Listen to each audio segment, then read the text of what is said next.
Welcome to The Hook with Sarah Larson. I am really excited to introduce my guest today. Geta Barbu is here to chat with me about just all kinds of crazy disruptions in life, right? For sure, for sure. Yeah, Geta, will you please introduce yourself as far as what you do so that everybody gets to know you a little bit? Yes, thank you for having me here. It is an honor. I'm so excited. Yes, so my name is Jetta, and I always say my name is Jetta, pronounced like the car. I'm a gut health practitioner and certified nutritionist, and I help reverse and heal chronic illness and keep your autoimmune in remission 100% through nutrition and habits. Fantastic. I can tell you have said that a few times because you didn't even have to think about it. Yes, yes, yes, yes. But it's a good thing, right? Because Yes. I think that's actually something we can talk about here. Yeah. Is doing something so repetitive that it's in between being mindful and being kind of like strategic about it, if you will, right? Yeah. And there's so many things that got to that one. What I said in 5 seconds, it took almost Right. 2 years, Yes. right? Yes. Refining the message is such a challenge, right? Yes, yes, yes, it Yeah. is. Okay. Well, we're going to go back a little bit in time. I would love for you to tell us about your childhood. Where did you begin? I know there's a story there, so I'm just going to let you roll with it. Yes, and it's quite a long story. So I'm going to tell you guys kind of like the highlights of it. So Yeah. so a few things that you guys should know about me is I don't know my real birth date. April 27th was which I can't speak today, which just passed. It really is just a day that someone at the hospital, which we'll get into, Yeah. picked out, and they're like, I think this is her birthday. And it didn't really hit me that like I don't really know my birthday until I started having kids. Even like going through, like childhood and things like that, I was like, yeah, like I guess this is my birthday. It's not a big deal. And then I have a 4-year-old and a 2-year-old, and it's like, oh my God, they know their birthday, they know their birth time, they know their location, they know all these things about them. And I'm like, oh, interesting that like we're not sure about any of this for me. Yeah.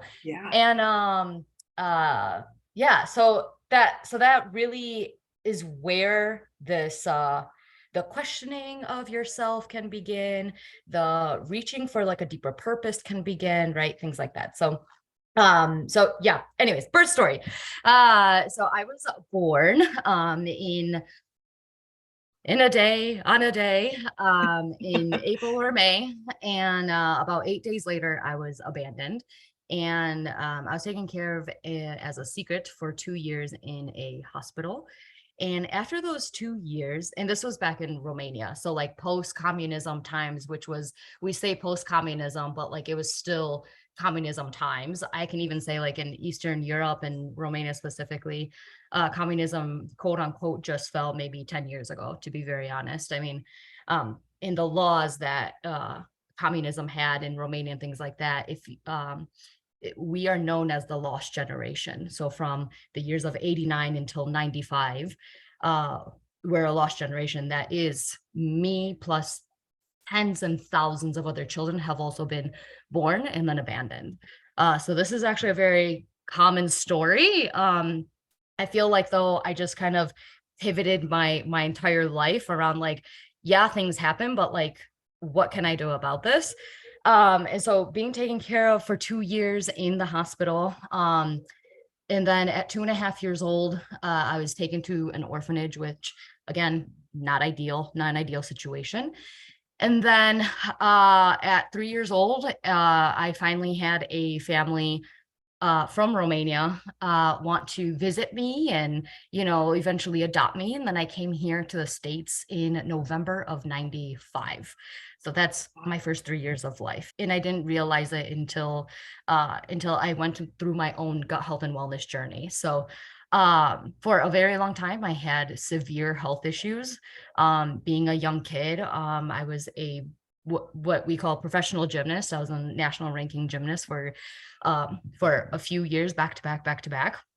And just being in the gymnastics world and really seeing the world of athleticism and just normal childhood. I was like, oh, these things must be normal, A few things that really stuck with me was that I was eating like a grown man, and I was just so skinny, like so skinny.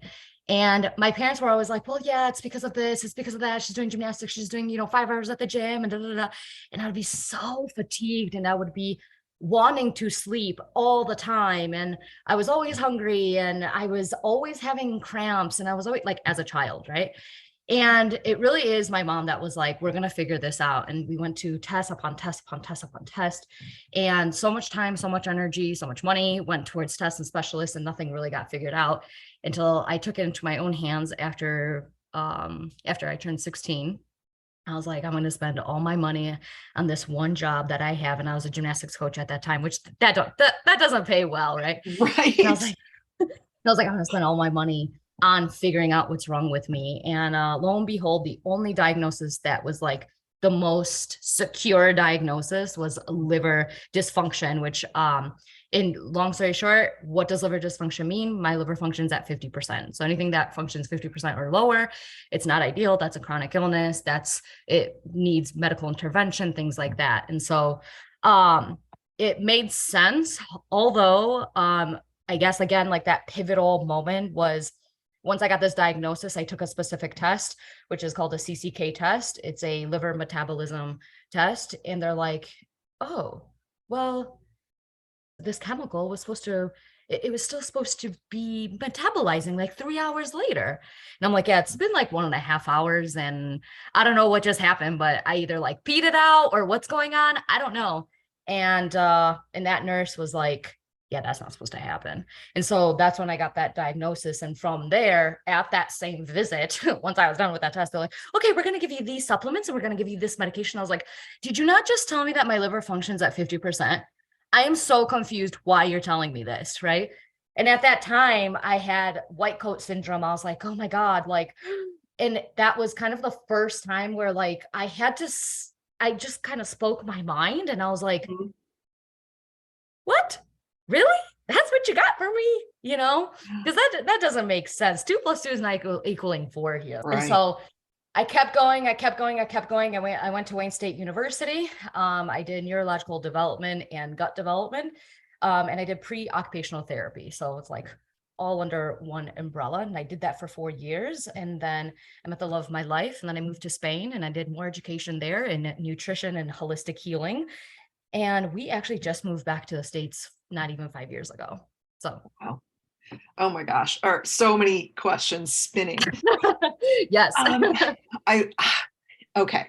So let's go back just a little bit. The parents who adopted you, they are from the US originally, or are they from Romania? No, they are also from Romania. They lived Oh. in the States for a few years. Mhm. My parents they're considered a little old, but I think it's a great time to have children, to be very honest. So Yeah. my parents adopted me when my mom was 33 and my dad was 36, and they moved to the States 8 years before that. It was late in that era. It was late for our culture, right? Like we're the type of Yes. culture, like have children early because it's so great for you. You could grow up with the children and all that. And my mom couldn't have kids. She had meningitis that actually eventually attacked her ovaries, and they took her ovaries out. So she wasn't able to have kids. Someone very much like me as well. She always wanted to have kids. And she's like, what if we adopt? I've met my biological family too, by the way. And so I have a little bit of information, like solid hand on paper, if you will, right? Information about that. And it just is all about like making sure that this lost generation, tens of thousands of children, those nurses knew what's going on. Those nurses knew like, okay, well, this is another child that's been abandoned. Like, let's keep her a secret. So many people from Eastern Europe, we all have such a similar story, and we've, all been adopted, or we've all had such insane chronic illness stories. And I think it Yeah. really stems from that. And I know you have talked about that. I have questions about the adoptive process. So why is it that you were kept a secret? Why were these children kept a secret? Was there fear of you being taken somewhere? There is many possibilities. Okay. If I could say, if it's like an umbrella of what could happen if you were just abandoned. So, Mhm. number one, at that time, sex trafficking and children trafficking was very normal, Yeah. especially again in Eastern Europe. Okay. And then it was also very typical for families to switch babies if the baby was like sick, if the baby was sick and no one knew anything about that baby because it didn't have a birth certificate, it didn't have a name. And so there's no, again, talking about evidence on paper, there was none of me until October 94. There was no evidence of me existing on this earth. And I was born April or May in 92, right? And then another reason why this was happening, and this is why I talk about like communism and the laws. Back then, if you did not have by 3 years old, whether you were in an orphanage or you were in kind of like a foster care system, they say if you never had another party like look at you, it included biological family, so aunt, uncle, cousin, sister, any of that, or foreign, if you did not have anyone by 3 years old, then you were kicked out on the street. It was just, that was the law. And that was the law since communism. And this is why I say communism was so strong up until 10 years. And that's me saying that. But I know if I were to talk to my family that lives in Romania, they're like, no, it's still happening. Right. You know, it's such an extensive Wow. system It's so that, extreme. yes, yes. And it's so long. And so because of the laws that were put, you know, you weren't allowed to have, the condoms were unlawful. Birth Mhm. control pill, no, don't do Right. that. Can't do that. Not even can't do that. Not allowed. Yeah. Abortions not allowed, right? Those things are just not allowed. And so you had tens of thousands of children Right. that were just being born, and they're like, I can't take care of this child. I can't do this, because Romania was very, very poor at that time too. And so talking about like being abandoned and adopted and things like that, it's almost like we are the face of what was happening in Romania, you know, and Wow. socially what is going on. And now we have this entire generation that's just switched, you know, and put in other environments. I got really lucky. I was adopted by Romanians. I speak Romanian. I feel like Romania is my home. You know, we visited and many times, and I absolutely love it. Some people don't have that. Some people still have never been to Romania. Some people don't know, you know, their culture and things like that. And that's like kind of like knowing your blood, you know. And that's, I consider myself lucky because I was adopted by Romanians. But yeah, I think it just, that entire time, just what it did to a whole entire generation. That generation is now having kids. Such an interesting turnout. Another thing that you mentioned was white coat syndrome. Yes. What is that? Is that fear of doctors or? Yeah, I mean that's pretty much it. And feeling very like of a lower class, if you will, and you Mhm. can't speak up to anyone Okay. in a white coat. Yes. Right. You Yes. must respect everything that they say and don't question. Yes. Yes. I say white coat syndrome is like that moment where like, here's some pills, here's some supplements, go ahead. And like I know that I'm having this inner dialogue with myself. Like I don't have a liver that functions real well. And like I'm now at the age and at the time where I know that anything I intake goes through the liver. Yeah. So what is that all about? Right. Well, And and having, just the proof that you had just metabolized whatever it was they gave you to do that test so yeah, quickly. so Why fast. would you take supplements and pills that you're obviously it's going to do the same thing? Yeah. Yeah, that's crazy. Very crazy, very crazy. So that's that white coat syndrome. It is something that not many of us speak about, because a lot of us are like, no, it's, and again, it's generational trauma, it's generational, you know, Yes. ideas, right? Ideology is no, you must respect someone of a higher class. No, you must respect someone older than you. Yes, I'm not Yeah. saying no, right? But let's Yeah. respect all humans, right? Yes. You know, Let's allow everyone to have a voice. yes, yes, Wow. Well, good for you for saying no. I don't think this is going to be the right process. what happened then? Like, do you mean after I said no? Did you reject that and just say, I guess I'll figure it out on my own? Or did Yeah. they offer some other alternative? No, so what happened? So my mom came with me when I did this test because it was like a 3-hour test. She was next to me when we got that like quote unquote diagnosis, right? And I said no, and she was like, "Okay, I'm gonna go out to a restaurant and eat." And I'm like, "That's it?" And she's like we have to do something, but let's just get some more tests done. Let's just see what we can do. And my mom initially, this is something that like I didn't mention prior. So when coming to America, for some reason it took a very long time to get to a pediatrics. I'm not sure. I came in November, so like the holidays were like November, December, January. I'm not sure, but I didn't get into a pediatrics until March of that next year, so March of 96.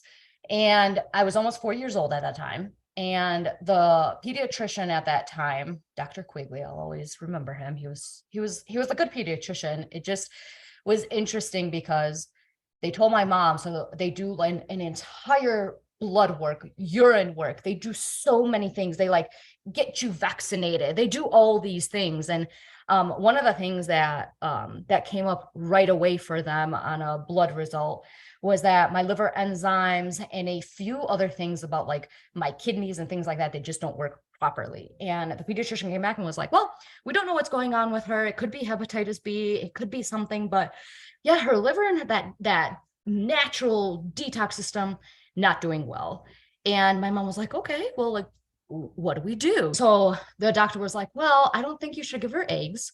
And I don't think you should. And like, he just kind of started listing off some foods. And my mom was like, no, like she's been malnourished her entire life. Right. No, I'm not doing that. And I remember that moment because I was like, oh my God, my mom was saying no. Oh my God. Oh my God. Right? Like Yeah. there's that point of like, I'm just shocked, right? And Yeah. so But she set that example for you, right?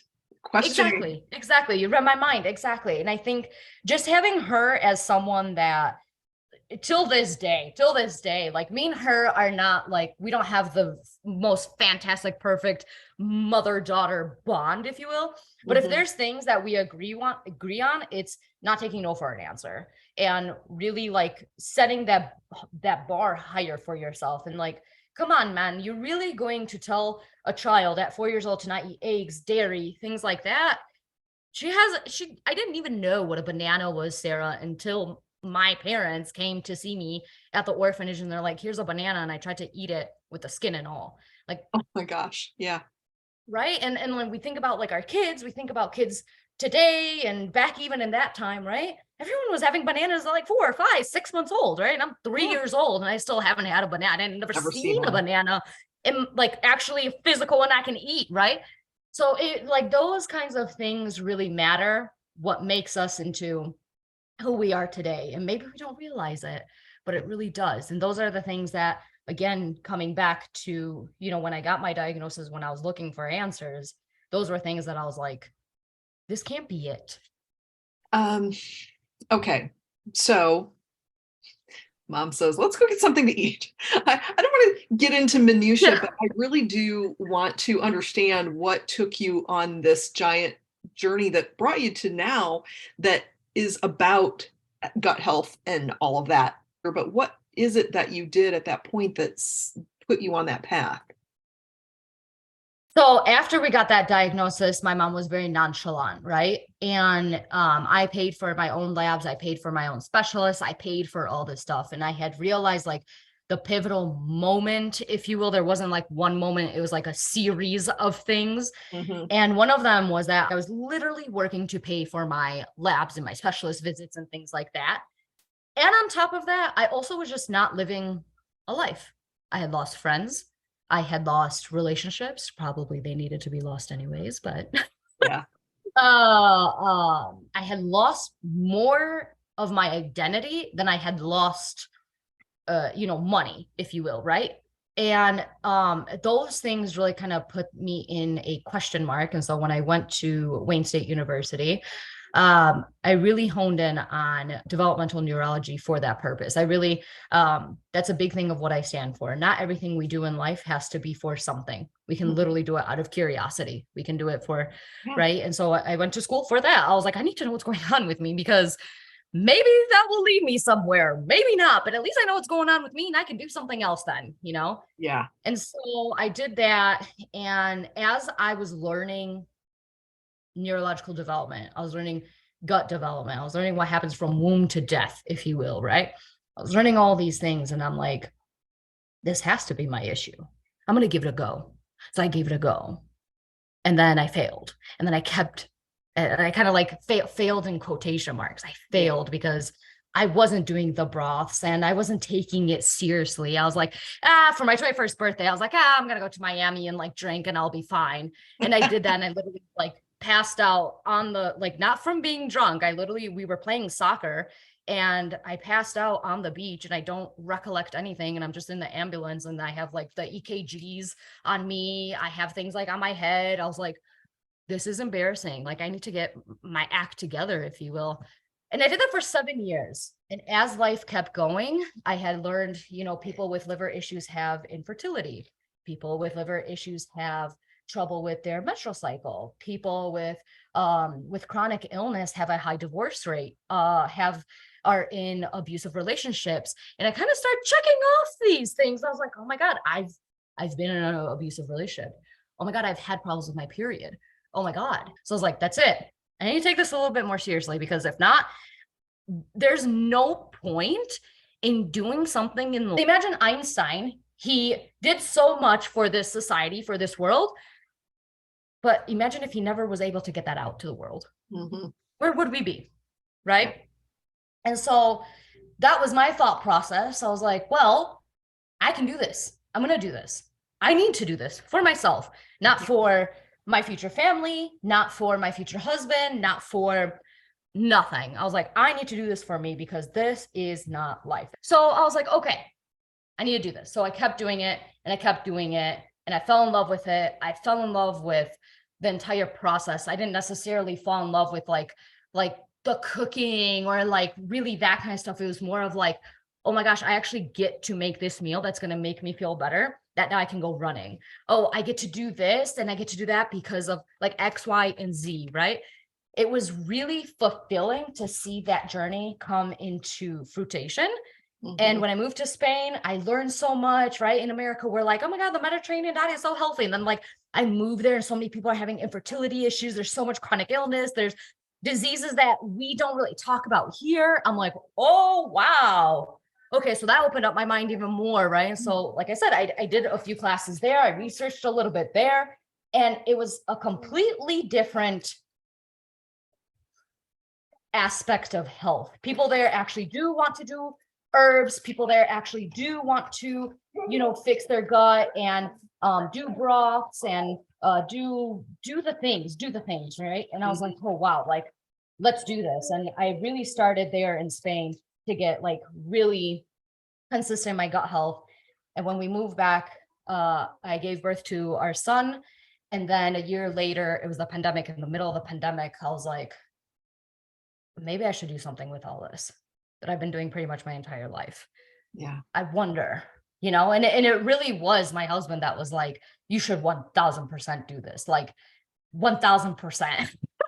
You should do this because it's so uncommon, especially these days, for chronic illness warriors to have the confidence and the wellness enough to be able to support other people, to Yeah. lift other people up, right? We're known as like the weakness of society. And I'm like, I want to change that perspective. I want to change that narrative and be like, you know what? Yeah, life sucked. Life really sucked. In between just people not treating me well, between medical gaslighting, and between so many health issues. And then I'm here now. And I'm like, man, I'm not on pills. Yeah. I'm not on supplements. I had 2 kids. Wow. Okay.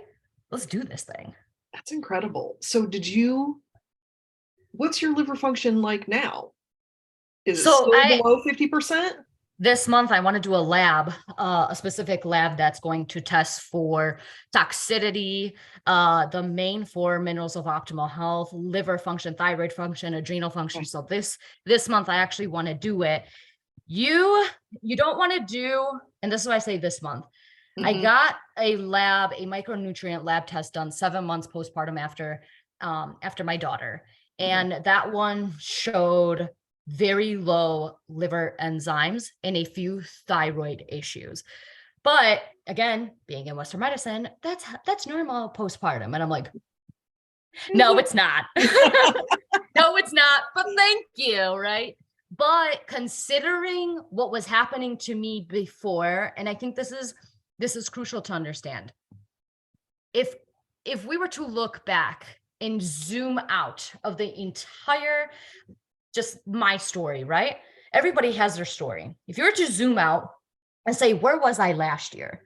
And if you're doing better than last year, health-wise, money-wise, relationship-wise, life-wise, anything, if you're doing better than last year, then you're doing better.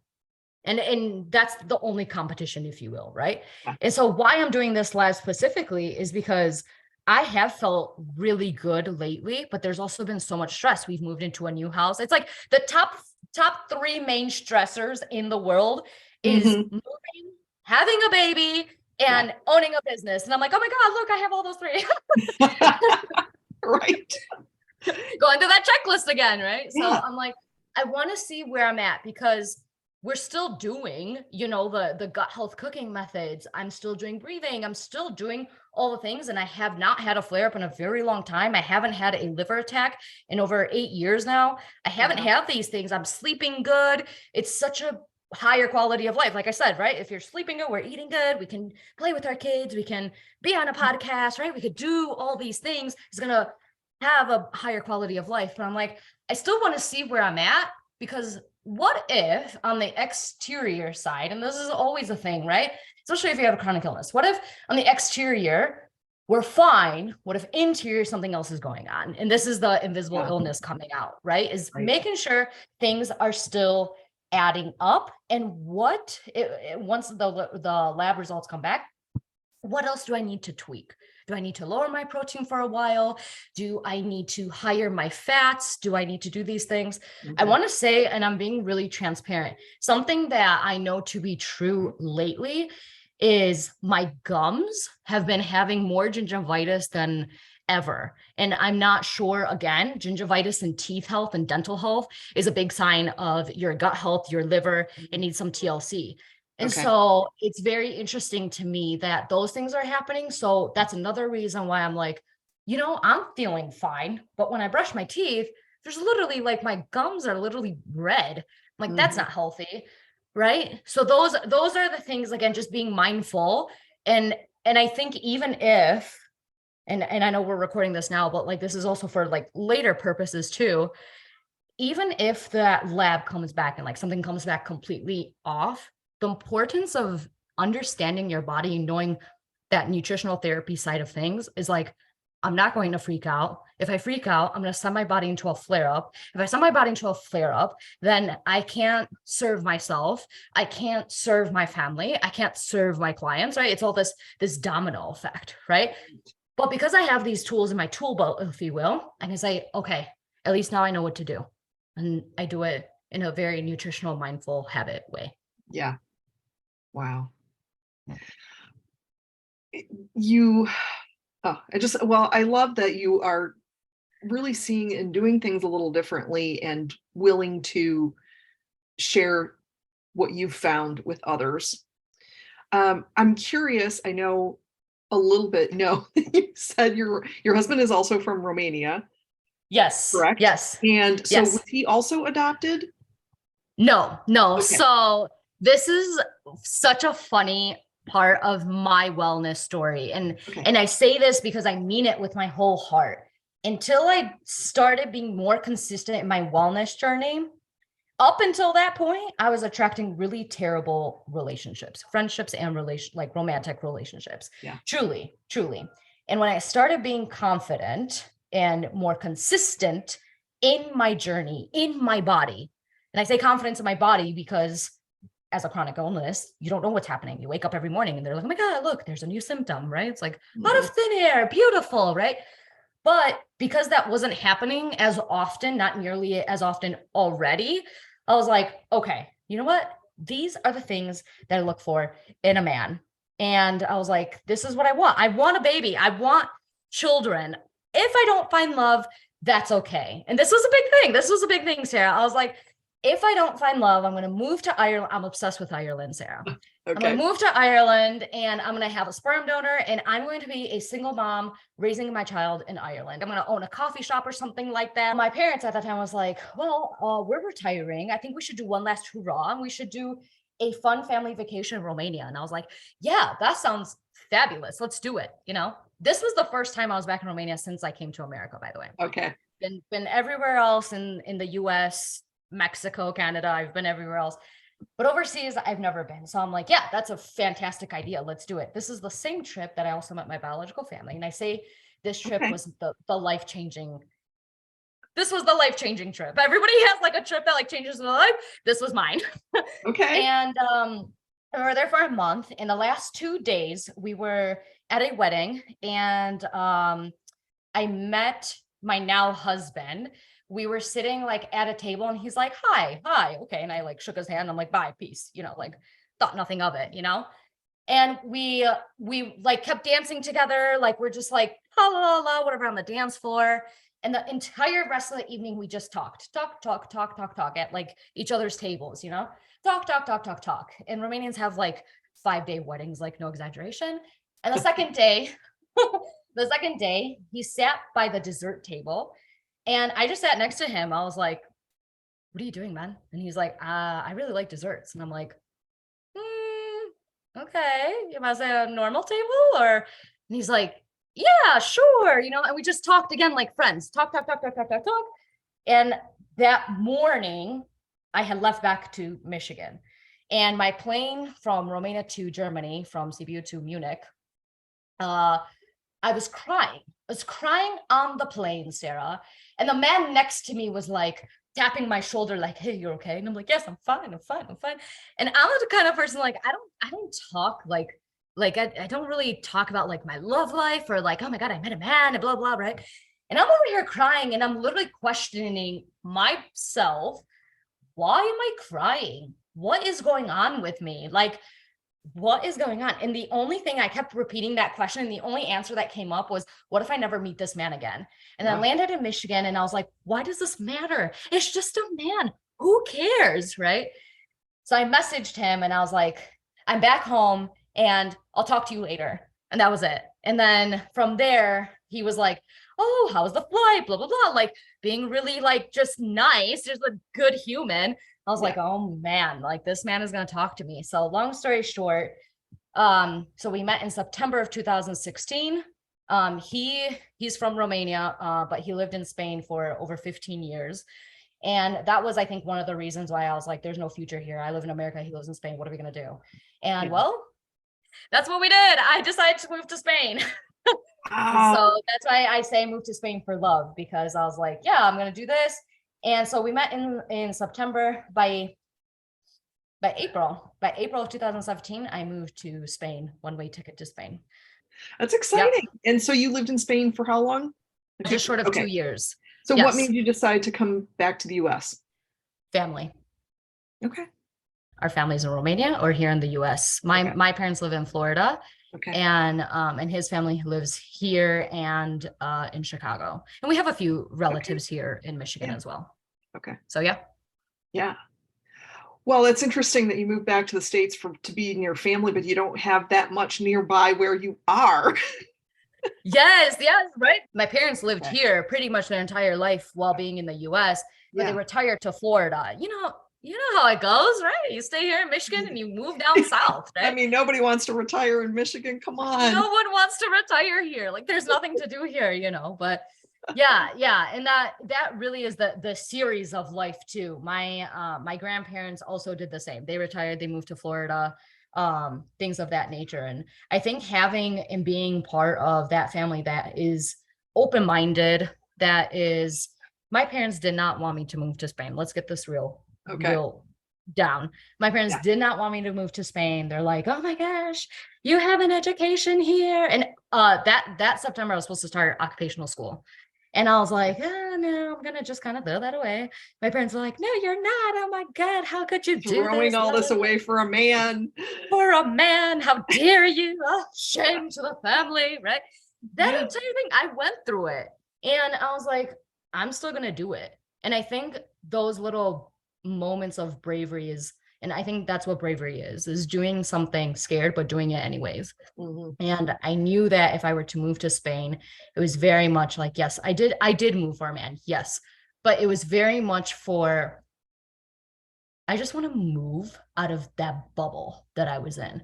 My entire life, all I did was gymnastics, doctors, test, school. Gymnastics, doctors, test, school. Yeah. Yeah. And I was like, there has to be something else. Again, talking again about this, there has to be more to life. I can't just like be born and die in the same exact cycle. I can't. Right. No, I think also that it's so important for us to experience the world. It So is. I It love that you is. moved. You know, Yeah. And I so, also grew up in Michigan, as we have discussed, and right, I right. moved away when I was about 30, and I've been in Virginia for 20 years, and it was the same thing. Like, it was an opportunity to move, but didn't choose where that was going to be. I moved with my ex-husband, and for his job, they were Yeah. transferring to Virginia, and we said, well, we've both grown up here. We want to go somewhere else. Let's take this opportunity and Yes. experience a new place. And I don't want to be in Virginia forever either. I love it here. Yeah. but Yeah. but I think that it's just so important for us to experience other places. And It is. sometimes And that's another country. I agree. I'm such a firm believer. Like, we're not trees. Yeah. We can just pack up and go. And home is where our soul is, and we make home. And I've Yes. said this to so many people, right? Like, our family thinks we're crazy. Like, seriously, my family especially, like, Jetta, you're crazy. Like, you have an education. I had a nice condo at the time. Why are you moving in, like, you're moving to like a one dinky little apartment with Yeah. one bedroom and blah blah blah. And I was like, I don't care. I could live in a storage center for all I care. Like, I Yeah. don't care. And I just kind of walk with that foot in front, love over fear. No matter what, I know that things are going to work out, because I know that right now this is exactly what I wanted. This is Yeah. exactly what I wanted. I know I needed to move. I know I needed to make some big changes. And it did. All the things ended up falling into place, and we got engaged like 4 months later. And I was like, duh, like, of See? course, right, and all those things, and just being with a person. And I think this is really, really important. A lot of us think that how we grow up, our past, we always think that that's the trajectory that we should follow in life. If I saw my mom and dad have a crappy relationship, then I probably am going to have a crappy relationship. And no, that's not it. Yeah. That's not it. If I could tell you all the things that have happened, like, in my childhood, all the things I've seen, like I said, we all have our story, right? And I saw, it was like in my head, if I were like to tell you like a visual or paint you a picture, it is, I saw those things and I knew, nope, that's not what I wanted. Versus saying, yep, that's going to be me. Like, nope, that's just not what I want. That's just not what I want. So that's where the, like, if I don't find love, that's okay. I'll just get a sperm donor and I'll just be a single mom, because what I knew at that time was I wanted a child. And I was very much like open to, let's go after this. If that doesn't work out, I know that is exactly what I wanted. And eventually this road here is going to meet me to the road where I'm supposed to be. I love that. Love that message too. And you said that your husband has been so supportive of your journey. So obviously that you had mentioned earlier that people with liver dysfunction often have bad relationships, or are more divorce is more prevalent, that sort of thing. And you've said that he's been extremely supportive. So supportive. How, like I said, how this whole entire thing started was, we're in the middle of a pandemic, and my husband was like, we were just talking about, like, what are we gonna do? And because I had lost my job. I was a team gymnastics coach at that time, and I had lost my job, and they were starting to like let the people come back to work, and I was one of the first people that they wanted to come back to work, and I was pregnant at the time with our daughter, and one of the biggest things was I was okay with my job, but there was something about having a child at home, and I was bringing my son with me everywhere I went because we couldn't afford daycare. And it was also, I kind of don't want to do that, right? That was just my mentality. And so I was like, I'm just going to bring him to my job. Like, and then my husband can come pick him up after like an hour, right? Because he would get off work. So I was like, he just comes with me. I'll be all home all day, and then I'll just go to work and he can hang out with me. And it was such a beautiful thing. But then I got pregnant, and now my son was 1.5 years old. I was like, this can't really happen now. So now he has to go to school. Now he has to do these things. Yeah. And it was really that moment of like, my husband was looking for things. I was looking for things. Harvard was doing certifications on top of certifications for nutrition and nutrition coach and like all that stuff. So I was like, let's just take a bunch of classes. Let's just do this stuff. And like, let's just see what happens. Because again, that's just my passion, my biology, gut health stuff. It's just my passion. And so I was like, yeah, let's just do it. And so I started doing it. And it was actually because you asked me this, I don't think many people have asked me this before. Because I was so passionate, and my husband was the type of person like, how was your day? When I first moved to Spain, me and my husband, we argued a lot because he was the type of person, how was your day? Let's talk about your emotions. How are you? And I'm like, no, leave me alone. Right. So like, he would argue with me like, Jenna, it's okay. You need to let it out. It's okay. And I'm like, who are you? I don't like you. Leave. Like, it was just so, I was the toxic one because I was not used to that. Right. And every single time someone would ask me about their feelings, they would use it to manipulate me. They would use it to do things wrong. Right. And so I was like, no, I hate you. Goodbye. No. And so fast forward to the pandemic times, he was like, so what did you learn in this class? What did you do here? What did you do there? Da, da, da, right. And he's like asking about these classes, asking about what, like kind of to reiterate whatever I had learned. And I was like, and I was just talking 50 miles an hour. Right. And he's like, you should probably do something with this. And I was like, you think I should like help people do this? And he's like, yeah, you should. Let's do it. And like literally the next day, he's like, okay, so like, what are we going to do? Should we do a website? Should we do? And I'm like, listen, we talked last night, like, ha, ha, ha. And he's like, no, this isn't ha, ha, ha. Like, let's do it. Come on. It'll be okay. If it's okay, like we'll hire like a coach. We'll hire a business mentor. We'll hire someone that knows something like that. It's okay. And I'm like, what is this real? He sounds a little bit like me. I kind of tend to do that to like, okay, we've made a decision. Now let's do it.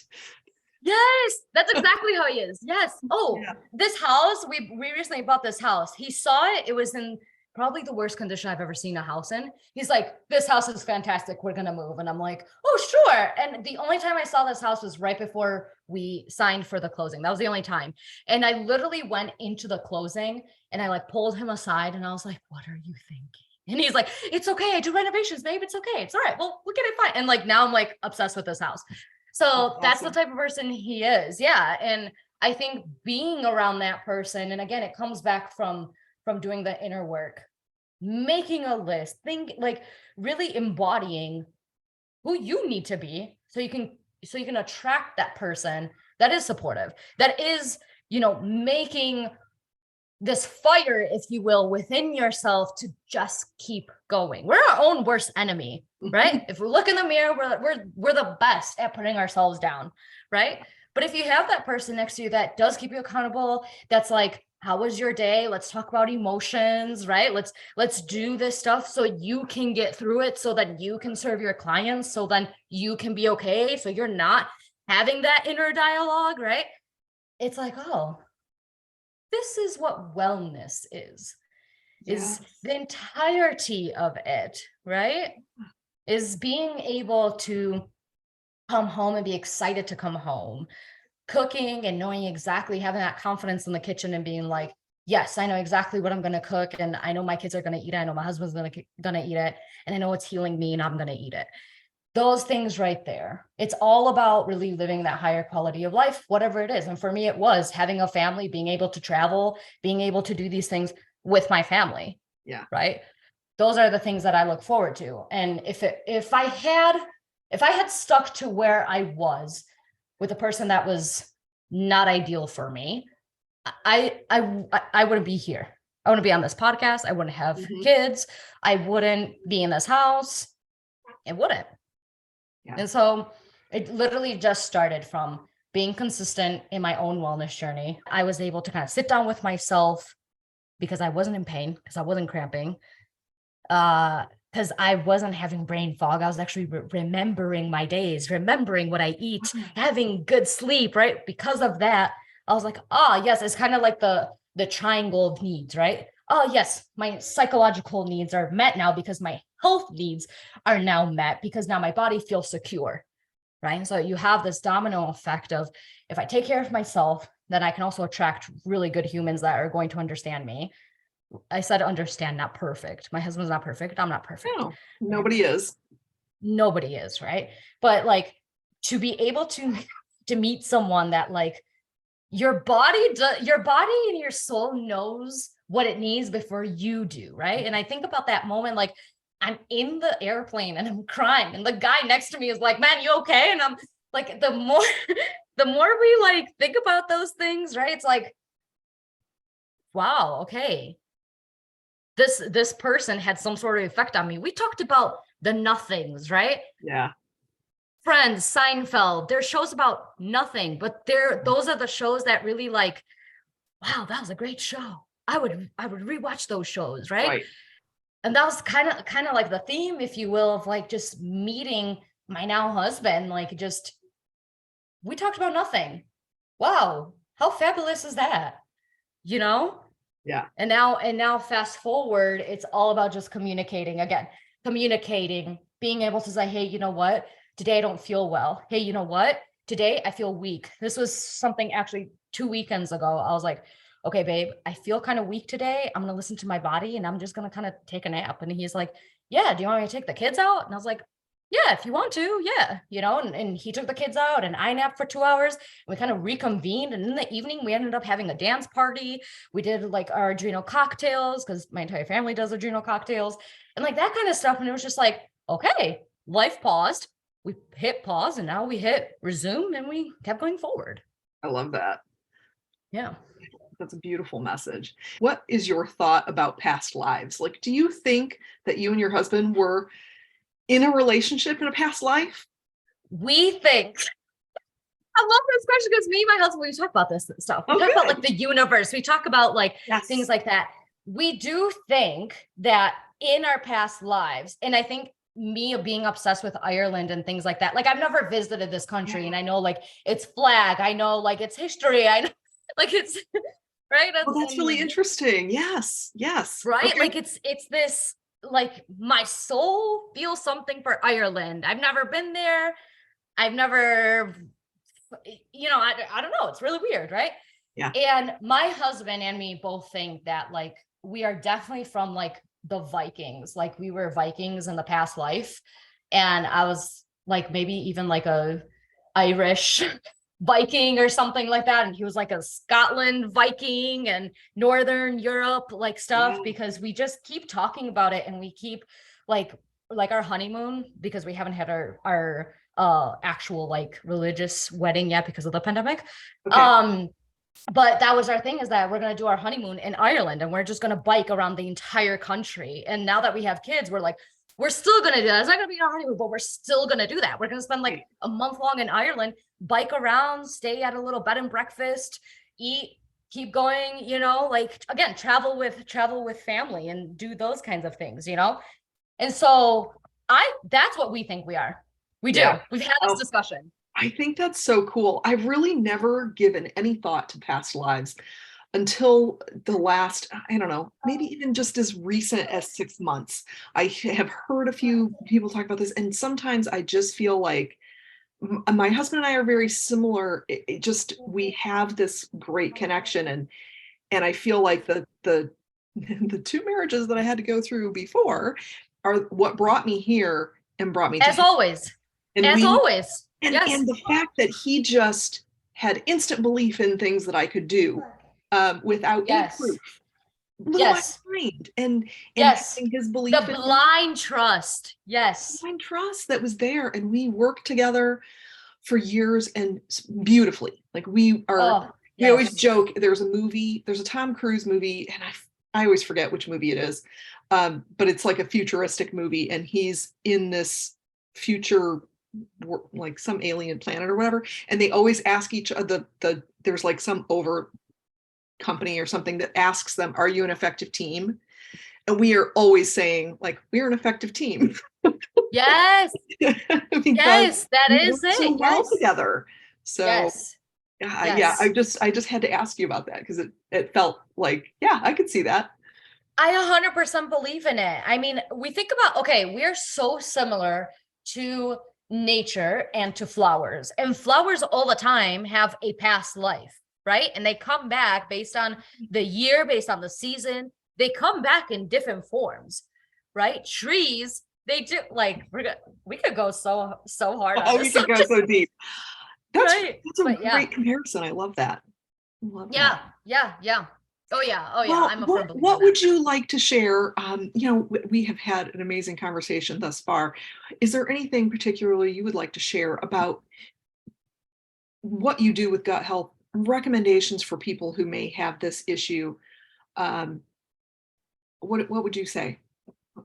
I think the biggest thing of any wellness journey, and I say wellness, not gut health journey, and things like that, is true gut health, first and foremost, is coming from Asian descent BC years. And what it means, the actual term, like gut health, um, is healing the gut in your body through body, mind, and spirit.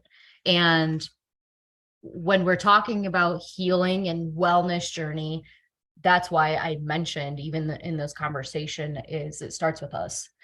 And a lot of people, we're afraid to invest in ourselves. We're afraid to spend the time, learning new cooking methods. We're afraid to do that because it's taking time from our kids, it's taking time from our husband or our wives, or it's taking time from our job, right? And things like that. But health really is wealth. If I could say anything, health really is wealth. I actually have a post today. I'm specifically talking about that.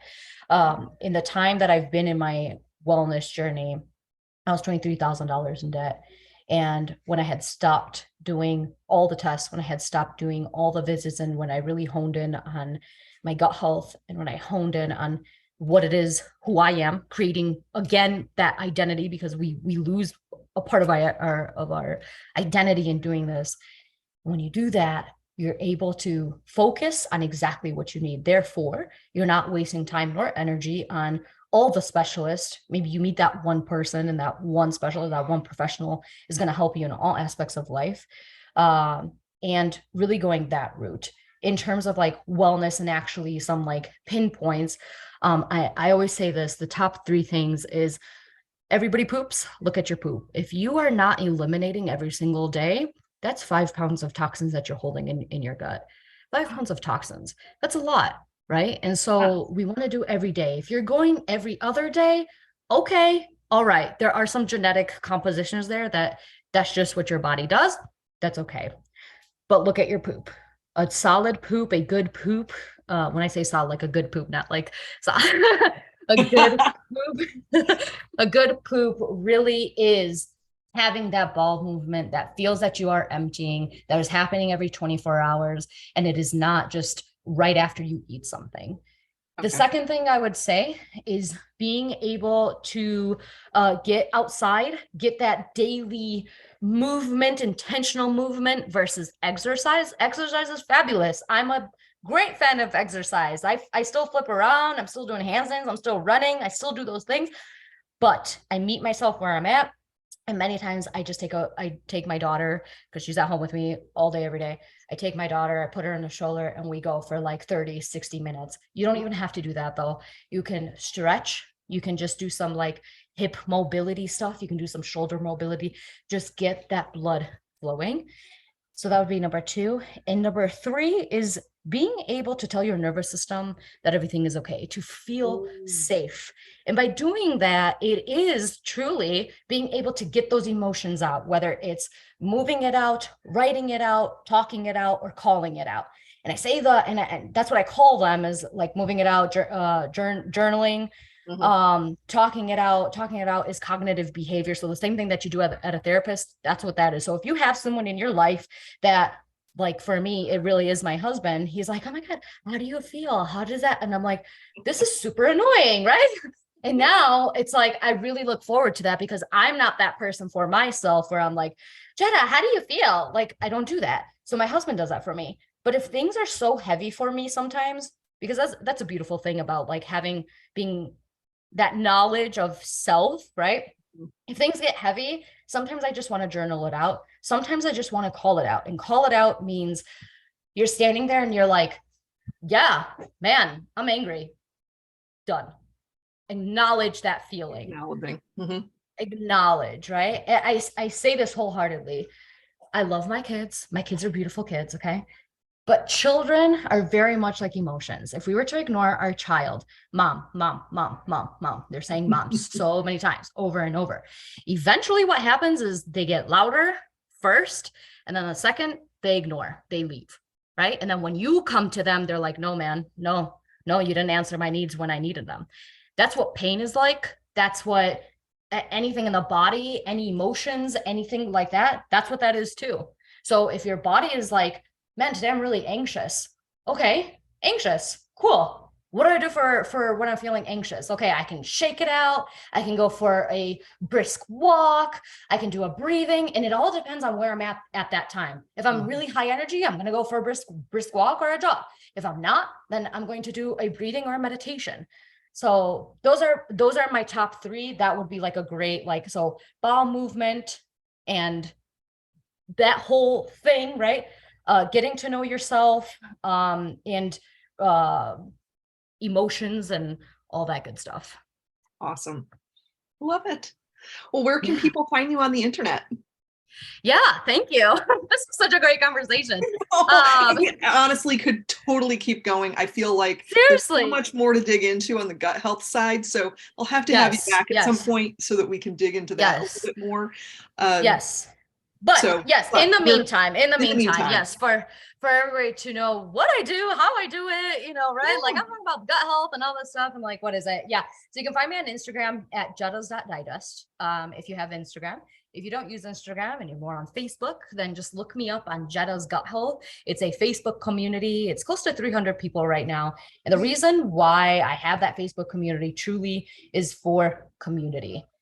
Yeah. I know going through my wellness journey, I would literally spend hours on YouTube, Facebook, and Reddit. Those top three things. I'm like, what is this symptom? If I wake up at 4 o'clock, what does that mean? If I have stick acne on my chest, what does that mean? Right? Like I was just looking up things. And that was really what got me to kind of point A to point 8.5, And so having that community, and we're sharing nutritional labels.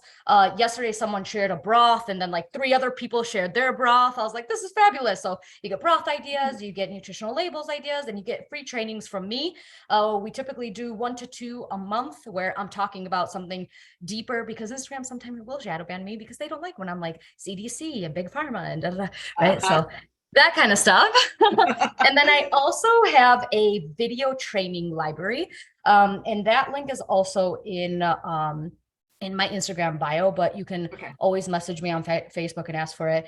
But it is a link. You sign up, it's completely free. And it has a few trainings like gut health cooking methods, supplement regimen masterclass. It's a class that I did about supplement regimen and why I'm not a big believer in supplements, Mhm. and many other classes that are just really ideal for you to just have kind of like a starting point.